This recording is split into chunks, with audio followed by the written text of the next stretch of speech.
Welcome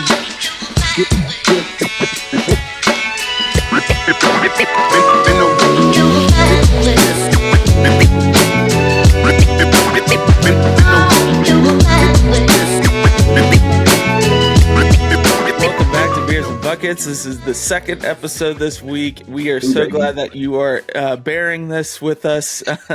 But we wanted to do conference previews, so we decided to knock out two in each week leading up to the season because it's here before you know it, right? So this is Beers and Buckets, the only podcast that discusses basketball and brews at the same time, part of Variety Sports Network. Check them out on X at variety_sports_.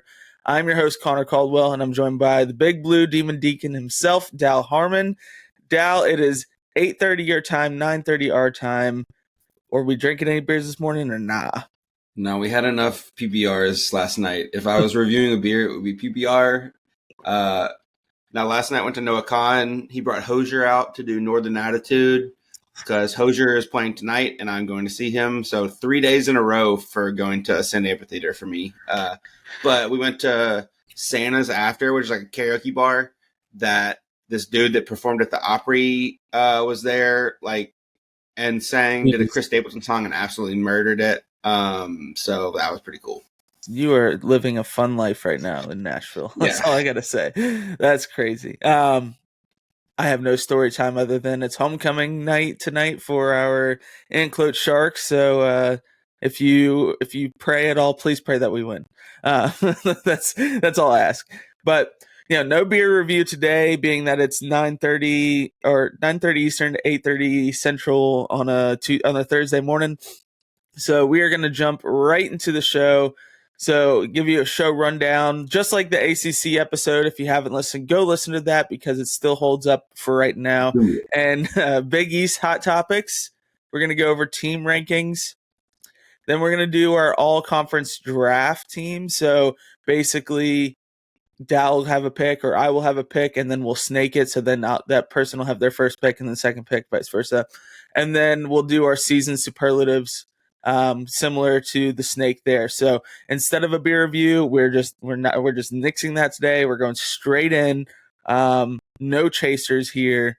Big East hot topic. So Marquette finished first in both the in the Big East overall, and then also won the Big East tournament. Almost everyone is back. So how far can Shaka Smart take this team? I think pretty far. I mean, I think they're going to be really good.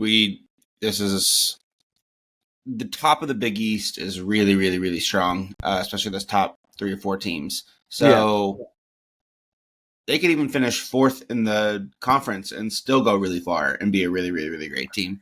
I think losing Omax Prosper is definitely going to be an adjustment period because he was so important about their offense and their defense. Yeah. But I mean, if you watched them last year, they were a team that had 7 or 8 contributors the entire time. So they should be able to have someone step up there or multiple someones step up. And so I think they're going to be one of the best teams in the country this year. Yeah, I was high on Marquette last year. It sucks that they knocked out early, but I mean, that happens. You see that happen a lot in the NCAA tournament. It's wild for a reason. So, yeah, I think they could take – I think the floor of this team should be Sweet 16 by just easily. That's how much talent that they return, experience. So, I mean, it's all a matter of, are they gonna get the Sunday scaries, in March Madness? So, excuse me. All right, I feel like I haven't heard people say that about teams losing on the second day of the second game of either the first round or 16, saying the Sunday scaries. I don't know if it's a thing. I might have just made it up. Yeah, but it makes sense, right? Yeah. Next question: is St. John's this year's college basketball's Colorado? No, because Dion is, for all of his faults, and he has them, he's charming and cool, and Rick Pitino's not. So, what Uh, would the college football equivalent of Rick Pitino be then? 'Cause um, my reasoning is not so much for Dion, but for the fact that Colorado finished like dead last in their conference in football last year. St. John's finished really poorly last year, and they got a bunch of transfers. You look at their transfer list, that it is was fair. insane. So like the instant impact. Not saying that Rick Pitino is Fine. college basketball's Deion Sanders. If we remove coaches, I'm down to say that it's the trajectories could be similar for the team, but Rick Pitino and Dion are like Rick Pitino in '92 would be Deion. maybe yeah. I'll keep thinking on who college basketball's Dion is, I, or I who don't think college there football might is Rick not be Pitino. one. There might not be a college basketball. The only No, person who's supposed to be the equivalent of it was Penny Hardaway, Penny. Yeah, but it hasn't really panned out that way. So, um, but yeah, that's what I wanted to ask because I think the trajectory is definitely there for St. John's to get some hype. I mean, they're not going to get freaking Lil Wayne at their games, but like you could get some really you can like get Frank Sinatra or yeah, some a Italian Frank opera Sinatra singer. Yeah. impersonator or something. Yeah, he'll get something that Rick Pitino likes, but they definitely are going to win more games, and they're doing it, but in the way of the transfer for sure. All right, and then last hot topic question I have: Ed Cooley, Kim English, who will meet or exceed expectations at their new team this season first? Like, or maybe not this season, but who's gonna meet or exceed their expectations at their new team? I think the answer is very simple. You do? Who do you think it is then? I think Kim English. I think the Okay. expectations for him, he's going into lower expectations where Ed Cooley like was Providence basketball, right? And so now Kim English, like he was good at George Mason. He took all the George Mason players and now he's bringing them to Providence. And he was like he kept Bryce Hopkins. Like I know like part of it was like you get the one time transfer, but Bryce Hopkins could have left. Like he's gonna have a really like solid all conference type player in Bryce Hopkins to build around. And the expectations are lower than Ed Cooley's expectations are at Georgetown because Yeah, they're with a frustrated. worse roster. Yeah, exactly. All right, I got nervous to say it, but I think Kim English as well. Whenever you were like, "Oh, it's so clear," I didn't want to be wrong. But yeah, No, I agree. I am Team Kim English, Team Providence this year. Georgetown and Ed Cooley can kick rocks because interconference like coaching changes seem at best it seems like a lateral move. I mean, Georgetown's a Um, bigger brand, yeah, but they've been sucky for so long. true. If he can bring them back, that would be fun for just college basketball in general. But Yeah, yeah.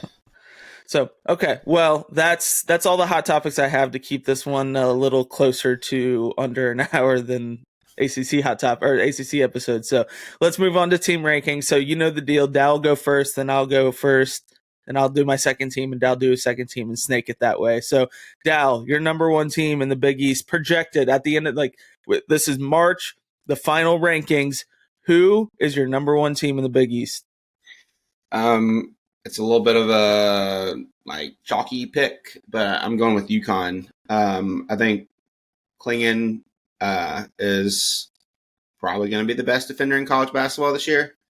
Um, they brought a bunch of guys back, even though they did lose a couple to the draft. I think they're going to be the best team. So, but like I said earlier, any of these top four, I think, are pretty interchangeable in my mind. Yeah, and we'll probably say that every episode because it's just like True. splitting hairs. But yeah, no, I've Marquette as my number one team. I think they run it back and win the Big East again. Maybe not the Big East tournament. Like that'd be kind of crazy if they won both the Big East and Big East tournament back to back years. Don't think that happens, but I do think that they're going to finish outright first place.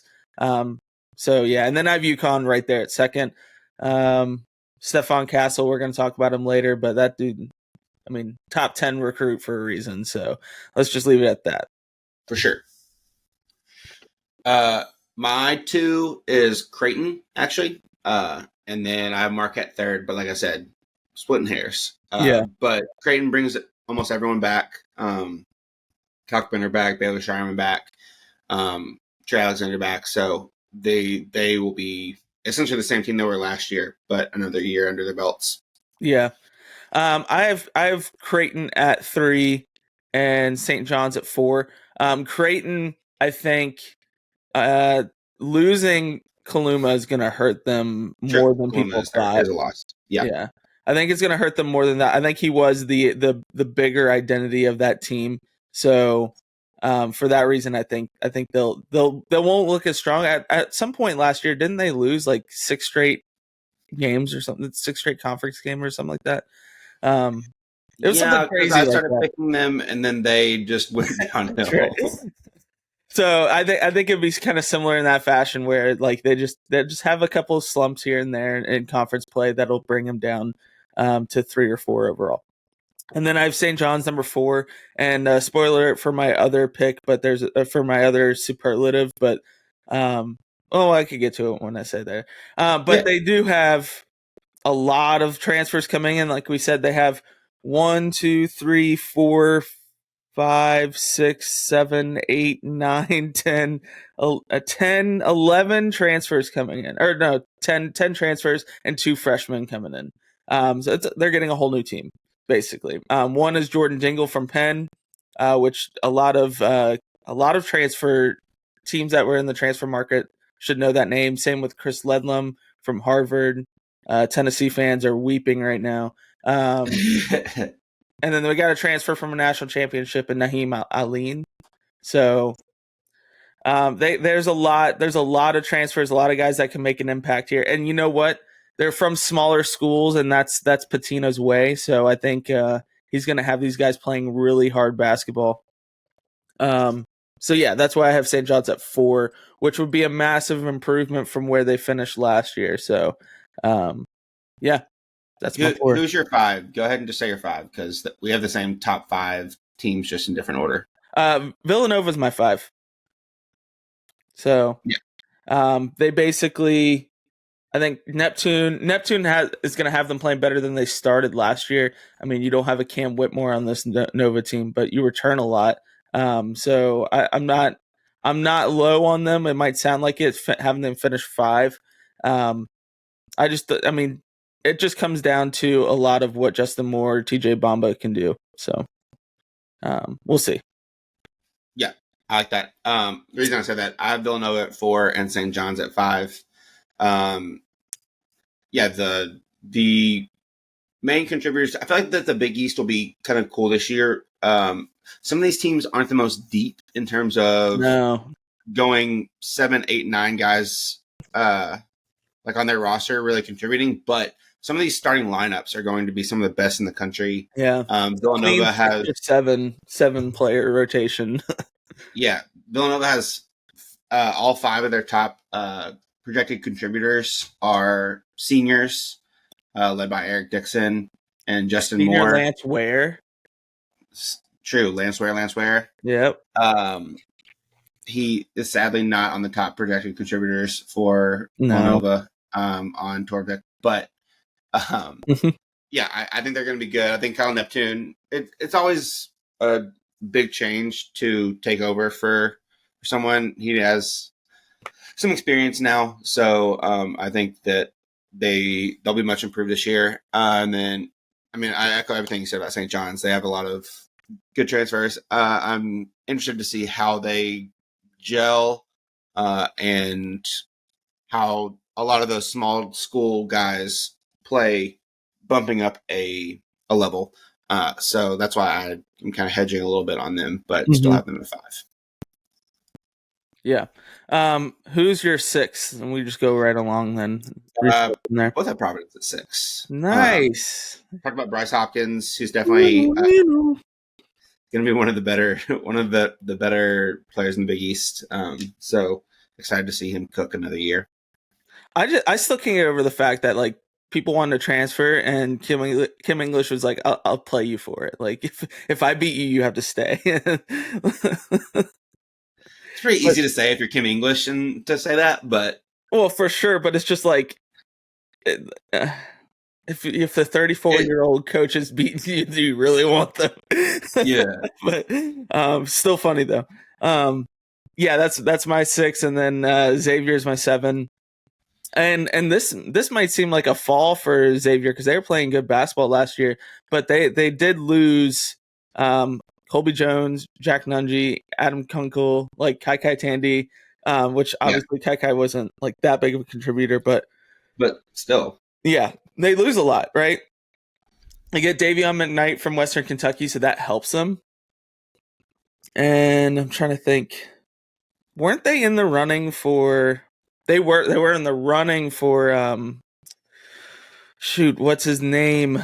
He ended up going to West Virginia, Kirk Kreischer, but yeah, but they didn't end up landing him. I thought he would get him because Sean Miller recruited him yeah, to Arizona. So yeah, I have Xavier at 7 because I just don't think they replaced what they had last year well. So I could be wrong, but we'll see. yeah. I mean, they still are going to be talented. This is what, year 3 of Jerome Hunter after he transferred over from IU. He should be one of the better players in the league. The Big East has a lot of fun wing, like 6'6" to 6'8" type Yeah, guys.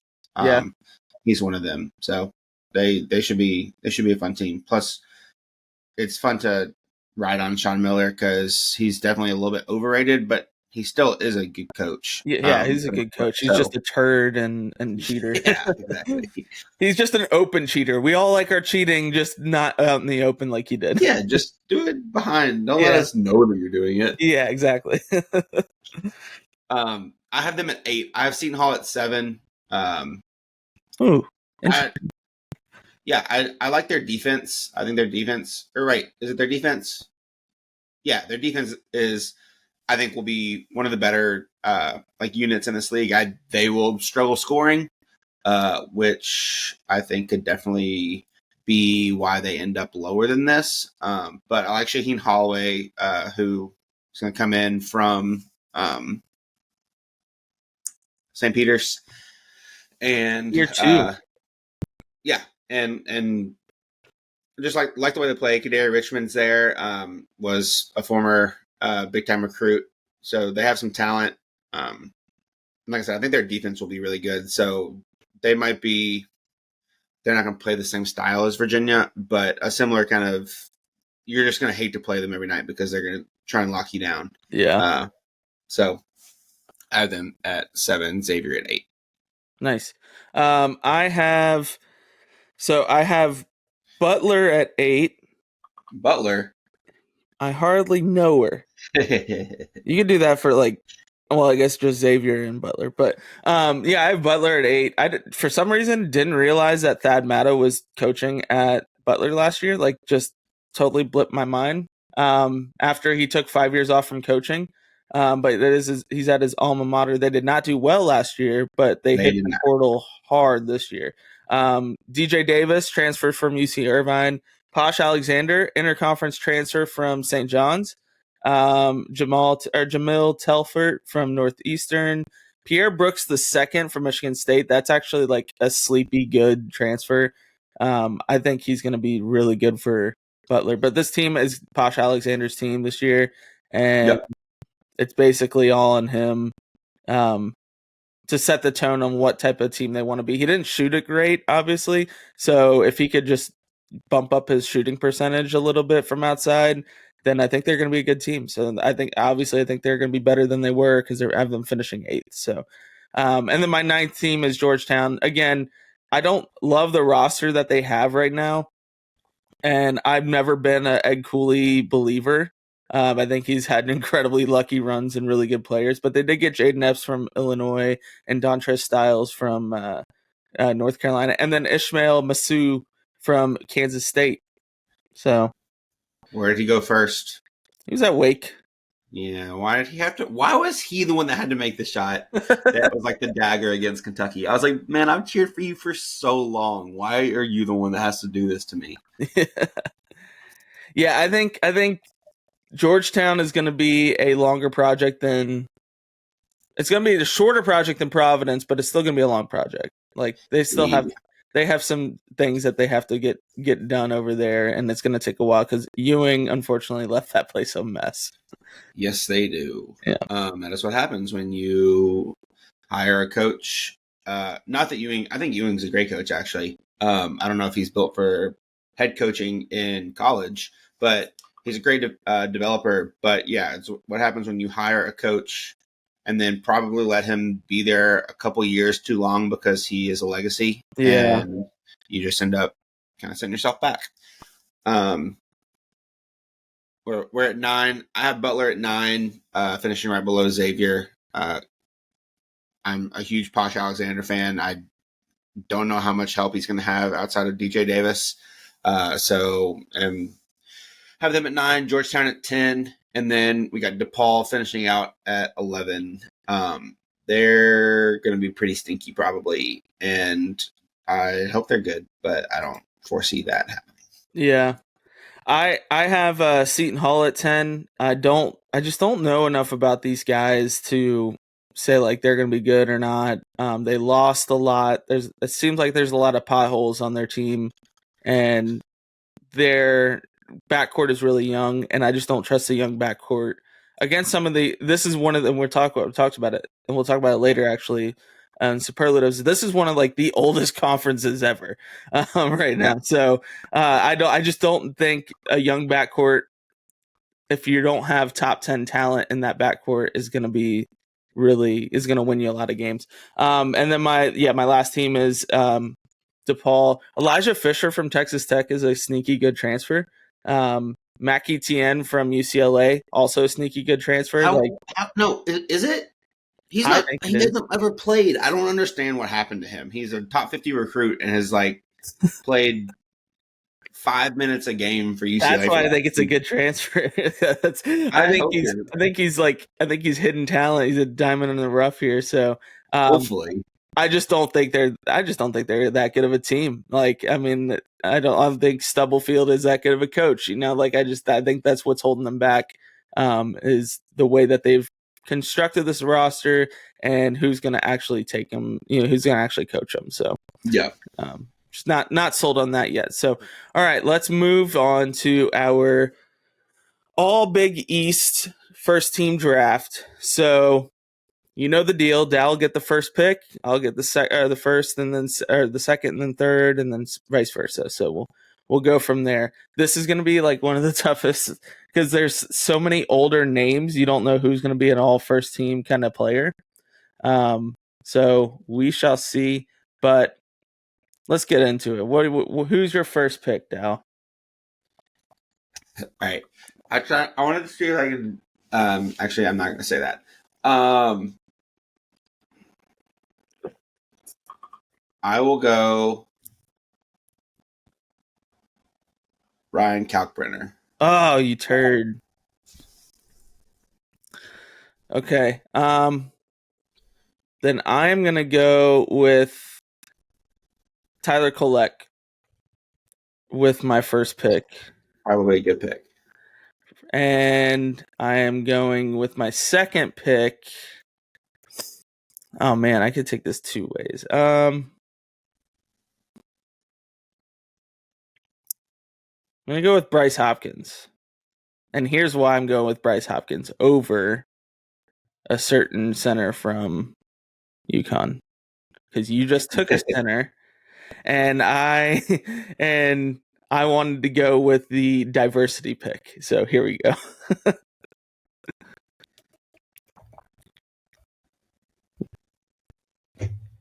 Who's your second pick? Man. I'm gonna go. I don't like this. I'm gonna go.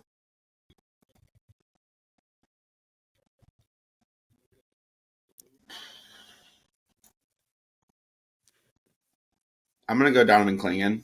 Dang it! I was hoping you wouldn't take him. Yeah, it's just fun, and I like him. Donovan Clingan, and then so we're obviously, I don't think we're actually like building teams here, but if we were, you're just not scoring outside of like inside of 15 feet on this team because that's nuts. And then I'll go. I'll go Eric Dixon. Okay. I think he's going to be probably the best player on that Nova team. So I'll go with him.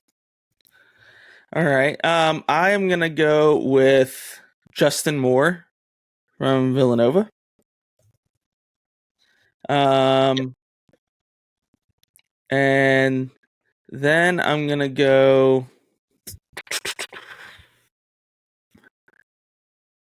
Hmm. This is a tough one. Actually, it's not that tough. Well, I only have one forward on my team, but I'm not building for actual team. All right, Trey Alexander then. So 3 guards on my on my team. Hey, is what it is. Yeah, Um,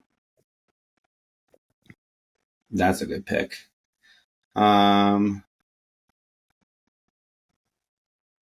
I have too many tabs open now. I'm gonna go. I'm gonna go Tristan Newton. Oh, interesting. I think he's gonna be kind of like one of those guys that breaks out. Breaks out. He was really really good last year, obviously. Yeah, Uh, but I like him there. And then, let's go. Who do we want to pick from this team?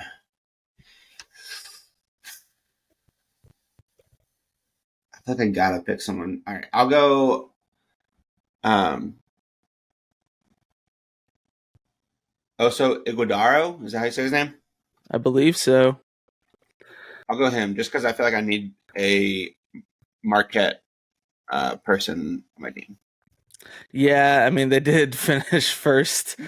like Tyler Kolek is obviously the clear choice there, Yeah, but um,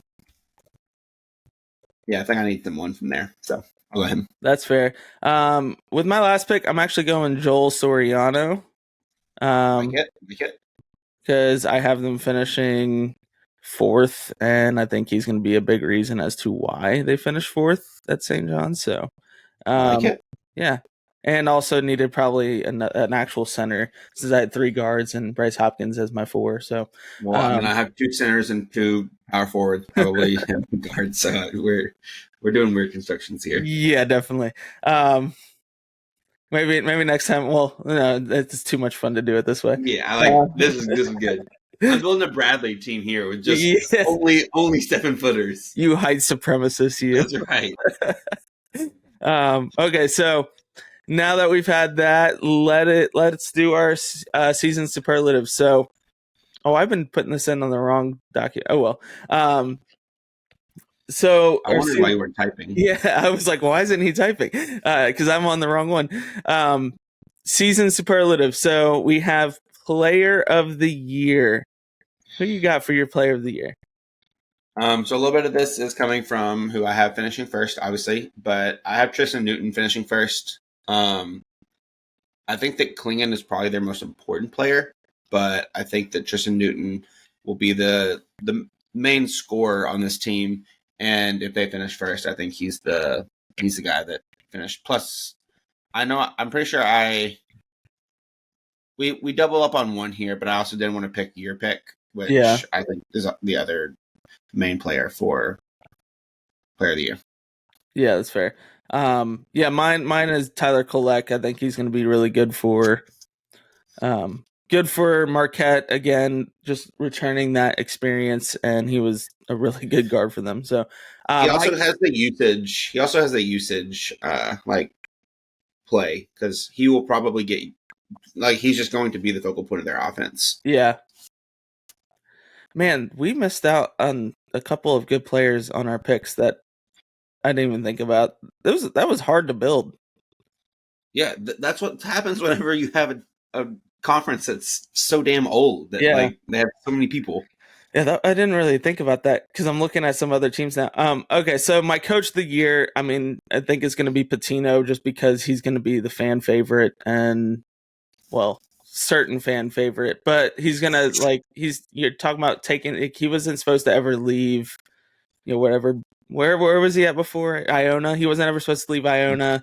Now he came back and at a Power Five school, like whatever you want to call this. So, yeah, I think he's going to have him finishing fourth, in my opinion. So there we go. Yep, I have Cal Neptune. I think the whole like him finally getting his footing at Villanova will be a nice little storyline. And I think they bounce back in a big way this year. Also, like the whole doing it without Cam Whitmore, I think will be something that kind of plays to his favor. So Yeah. I have Cal Neptune. Who's your freshman of the year? It's one of the only freshmen in this stupid conference. Yeah, it's Stephen Castle. He by far the highest rated recruit in this. Is it Steven or Stefan? Stefan, I don't know. I don't know. Stefan probably. Is The it O makes O-N, yeah. Mr. Castle is Frank picked. Castle? Exactly. No, he's by far the highest rated. He also has a role that he can step into, which I think is really important for freshmen, especially in this conference. So I think I would be shocked if it's anyone but him. Yeah, I agree with that. He's also mine. So we have a double up there. There's a name that we didn't mention in our all draft team so far, and I'm shocked that we didn't mention it. Stephen Ashworth is going to be our transfer of the year. He was really good at Utah State last year, like really efficient, good shooter, but he had the ball on a string, man. He could put that ball anywhere. So I think he's going to be with Baylor Shireman, Trey Alexander, Ryan Kalkbrenner. Like you have so many good options that he could get the ball to. He's going to be so Baylor good. Shireman is another name that we didn't mention in the draft that I wanted to kind of take. Yeah. There was just so many weird options in that draft. That's how deep this Big East is this year with talent. It's really good. Stephen Ashworth is my transfer of the year. Yeah. Mine is TJ Bamba coming into Nova. Went from shooting 23s in his freshman season at Washington State to shooting 148 last year on 37%. And shoots above 70% from the free throw line as well. So definitely think there's still room to improve. I think he's going to have a big role, and continuing my trend of picking Nova stuff for these awards. Mm-hmm. I think that he is the guy there. Honestly, now that I say that, it's probably not going to happen because I think Nova sweeping all these awards almost seems unlikely. Not going to happen, but we'll go with it. Yeah. Who's your breakout player of the year? I have Alex Karaban. And I'm using breakout like in quotes. I guess you are too. Yeah. But breakout in quotes were like last year. I feel like that Alex Karaban was like probably third or fourth, maybe even fifth on the list of UConn players that you would think about. You had Klingon, that was a huge story because he is literally huge. Mm-hmm. But I think that he is going to be a huge piece to their success this year and will become a household name. So I'm going breakout in quotes, but yeah. No, I'm with you on that. It's hard to break out such a weird category, but like for me, like I have Posh Alexander. He was on a bad St. John's team last year, was like the lone bright star on that team. He transferred into Butler, who I feel like is going to win more games, and they're going to win more games because they're using him the right way as a lead guard there. So, we should know he's already good. It's just they're going to win more games, and so it's going to feel like it's a breakout for him. Yeah. Team that scares you the most. Mine is clear. It's clearly Creighton. Like we know Marquette was good. We know UConn is good. Creighton, obviously, we knew they were good, but like they lost. Like I said, they lost Arthur Kaluma. That's going to hurt them at first. But man, again, Stephen Ashworth having 3-4 solid options to pass out to that anybody on that team could get a bucket, or he could keep himself and get a bucket.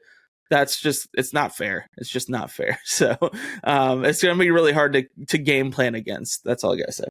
Height supremacist here, but Kalkbrenner is huge. Baylor Shireman's big. They're a scary team.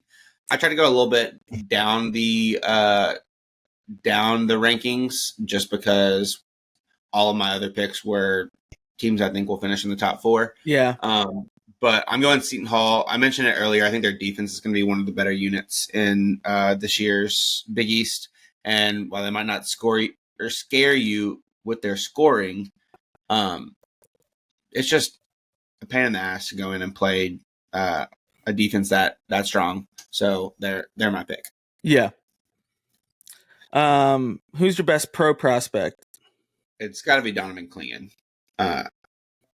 There are maybe a couple other names, but I think the mobility and rim protection are something that is just so it's important in college, but it's even more important in the NBA. And I think that he might be like a better version of what Walker Kessler ended up like coming out and being, just because he's more mobile and has a little bit more of an offensive game. So I think he's far and away the best one here. Yeah, I was either going Klingon or Kalkbrenner, so I went with Kalkbrenner just because I think a little bit better shooter, and like he can spread the floor a little bit, and also he blocks at a really efficient rate, and he's 7'1". Like any NBA team's gonna get him this kid and stash him, and he's gonna be good for them. So Do either you way, worry about foot speed? no, because I'll probably end up putting him in the dunker spot and it'll be fine. Like I'm not too I'm worried saying about more that. on defense. I think he can get caught in a little bit of the like just doesn't have the lateral Yeah, mobility to guard pick and rolls, and I think teams are starting to kind of figure out in college how to beat that. We see what yeah, that's happened with fair. Zach Edey. He's more mobile than Zach Edey because Zach Edey's a statue, but Yeah, um, I think that's one of those that could. yeah, that could be his Achilles heel for sure. I mean, I still think what he brings offensively is going to outweigh what he loses defensively because he's just so hard to game plan around. So, but yeah. And then my sleeper team of the year is Providence. Have them finishing sixth, like we talked about, but they're just going to be one of those teams that like you face them on a Tuesday night and it's going to be annoying, or whenever the Big East plays, probably Tuesday. But it's just going to be one of those annoying games that like you don't really know, like you never get a solid lead on, like maybe you have a 9 or 10 or 11 point lead on, and then they just cut it down to 5 or 4 or whatever, and then you're just like crap. Like that's kind of where I'm at with Providence. I feel like they're just going to always be in those games no matter what. And I don't think they'll get blown out a lot just because I think they're going to play physical and match the energy of their coach. Yeah, I like that pick. We also, I don't know how we got to this point without mentioning Dowell, who is, I think if there's anyone else that can challenge Stephon Castle for freshman of the year, it's him. Freshman coming in at Providence, 6'5" guard. So I like them to be. I probably honestly have them a little bit low now that I'm thinking about it more. Now that we've talked about it, my sleeper team is St. John's. Just kind of to your, are they the Colorado of college Yeah. basketball? They were bad last year, and I think they're going to be pretty good this year. So they're my sleeper team. Plus, they're just one of the more in a team that has a bunch of known quantities that have played for their schools. They have not that. So Yeah, I agree. So, okay. Well, we are coming in all at almost right, 40 last minutes. question. You're good. What are you most excited about for the Big East? Oh man. I think the race to finish overall and the Big East tournament is going to be so fun.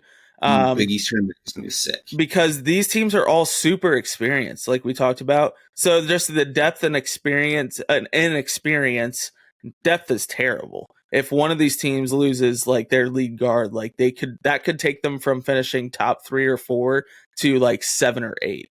That's how shallow these teams are. But that also means one of those teams finishing 7 or 8 or 9 could bump up in the top, 5 or 6 or 4 or whatever, because of how, again, they're so shallow all these teams are. So I think that's gonna be fun. And the Big East tournament, like I have that penciled in to watch all matchups in that, because even DePaul has some good athletes in which they can maybe upset some teams. Yeah. I think I'm most excited about. I know you talked about it earlier and don't really know exactly how you feel about it, / maybe feel negative about it, but the interconference transfers. Oh, I think it's always just like fun. It's always just like fun. Okay. Yeah. It's always just like fun to watch. Like it's gonna be fun to watch Potch Alexander go have to play St. John's. Oh yeah. Stuff like that is gonna be super entertaining from a storyline perspective. Oh, so 100%. I love interconference transfers because it just makes it like there's like a little friction there, you know? Yeah, exactly. Just like a little something. I mean, you think about it. When Providence played Kentucky last year in the tournament, like there was that friction to start the tournament. Like everybody wanted to see that, you know? So, definitely. So yeah, those are always fun. I'm 100% on board with interconference transfers. I just think it's funny when they do it. What I really don't like is interconference coaching changes. Okay. That's true. That's what you said earlier. Yeah. Going from like Ed Cooley going from Providence to Georgetown, like why? You know, like I mean, I get it's probably a bigger name for recruiting, but like you're still having to recruit them to Georgetown, which is, you know, like that was built on one guy. I felt like so. So okay, well, I don't have anything else on my notes other than you guys should go listen to the ACC preview episode if you haven't already. And we thank you for listening to this one. Thank you. We also are going to do the Big 12 episode. We're recording on Monday next week. So this is Thursday as we're recording. So we're recording on Monday with Steven Rodriguez of the Talkin' Tech Pod. Having him back on talking Big 12 basketball, which I will be fully decked out in UCF gear for that, just to rub it in his face. And even though UCF's a terrible basketball team this year. And so, yeah, go follow us on Instagram and TikTok at Beers and Buckets Pod. Subscribe to our YouTube channel if you don't. And if you're watching on YouTube, thank you. Like and share, rate this episode. And then check out Variety Sports Network for more shows like this one. And you can find them on Twitter or X or whatever you want to call it at Variety _ It's Twitter. Don't put that evil on us or Bobby. Yep. All right. So this has been the bottom line because Connor said so. You guys have a fantastic week, and we will talk to you guys on Monday.